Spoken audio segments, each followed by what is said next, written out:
I learnt that courage was not the absence of fear, but the triumph over it. The brave man is not he who does not feel afraid, but he who conquers that fear.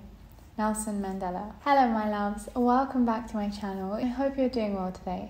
Recently there's been a lot of fear in the air around me and it's completely understandable, but today I wanted to make a video on how to let fear guide you instead of control you. Before I begin, let's talk about fear and why we feel it. Fear is an emotional response that we have to something that might cause us physical or psychological damage. Right now there's been a lot of fear about our physical bodies and making sure we are staying safe and looking after ourselves. So a lot of us have experienced that fear, but most of the time in life we fear a lot of things that are psychological. This could be something like starting a new job, starting a new school, or even just stepping out of your comfort zone can be quite scary. We often think that fear is a negative, uncomfortable situation, and to avoid that fear, we should remove ourselves from the fearful situation and come back into our comfort zone. Fear isn't a joyful experience. It's not something that we might willingly want to go into, but it is important. I've learned to see it as something that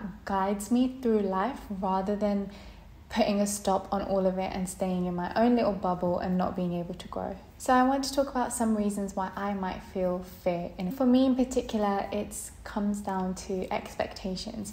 I have an expectation from the world or from my body or from my mind to be a certain way, and if it's not that way, then I become fearful. I'm fearful about what I put out into the world, whether it's on social media or things that I say, because of the expectations that I put on myself. I'm fearful of starting a new project because of the perfectionist in me and the fear of failing.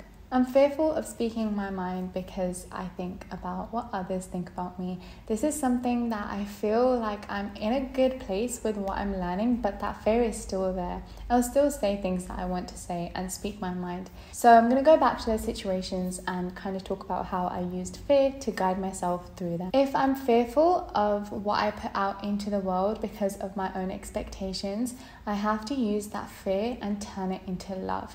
If I love every single cell of my being, then I will have no expectations, only love. And if I only have love for myself, that is all I will put out into the world.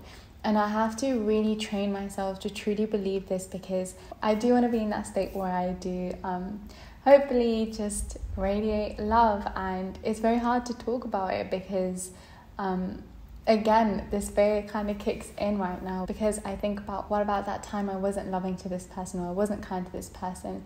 I have to make sure my intentions are strong, and being fearful in this situation is what's going to guide me through that to hopefully in the future make those intentions stronger. And then what if I fail? So the fear of failure is quite common and it makes a lot of sense. Nobody wants to fail, nobody wants to be disappointed. But again, it goes back to letting that fear guide you. And I feel confident that I've let go of this, because failure does not exist, only an opportunity to learn a lesson exists. So once you start to see it as that, then there's no failure, then you will have nothing to be afraid of. And that fear of failure might just be expectations, so you might need to work on loving yourself, or might be other people's expectations which you might need to learn to let go of.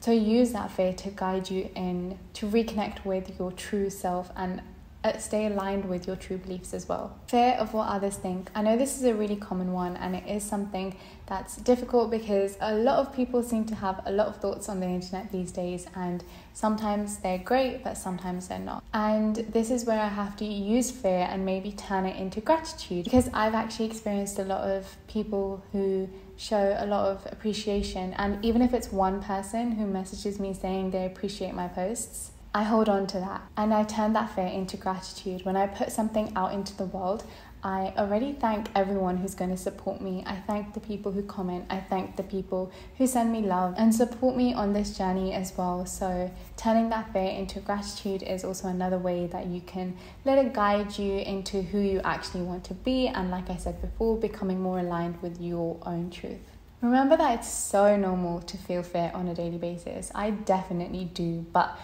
taking a second to just sit with it and allow it to come and listen to it is when you can start to use it to guide you instead of letting it control you. And one more thing is to acknowledge every single thing that you've done. If it's not acknowledged by you, then who will it be acknowledged by? So appreciate yourself and recognize all of the stuff that you have done on your journey and to get you where you are right now. And remember, don't let fear control you. Make the choice to let it guide you. And that's all for this video. Thank you so much for joining me. Again, I'm so grateful for all of you to be a part of my journey. And don't forget to subscribe and share this video with anyone who you think might benefit from it. And I will see you next time. Bye.